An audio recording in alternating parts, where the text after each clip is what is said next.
నమస్తే అండి. ఈరోజు మనము మరుగుమందులో 2 రకాలు మీకు చూపించబోతున్నాను.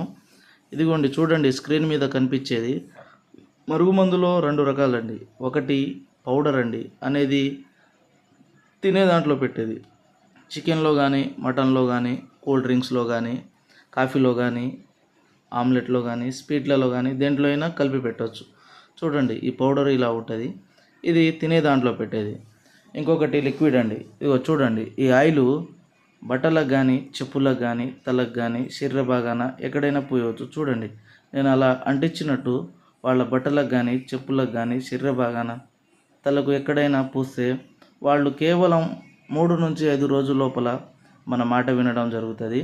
అసలు ఈ మరుగుమందు ఎందుకు పెట్టవలసి వస్తుందంటే, అనేక సమస్యలతో బాధపడుతున్నవారు, భార్యాభర్తల సమస్యలతో బాధపడుతున్నవారు, ప్రేమికుల సమస్యలతో బాధపడుతున్నవారు, ఇంట్లో పిల్లల సమస్యలతో బాధపడుతున్నవారు, అత్తాకోడళ్ళ సమస్యలతో బాధపడుతున్నవారు, అన్ని బాధలకి ఈ మరుగుమందు చక్కని పరిష్కారం చూపిస్తుందండి. ఇది ఒరిజినల్ మరుగుమందు.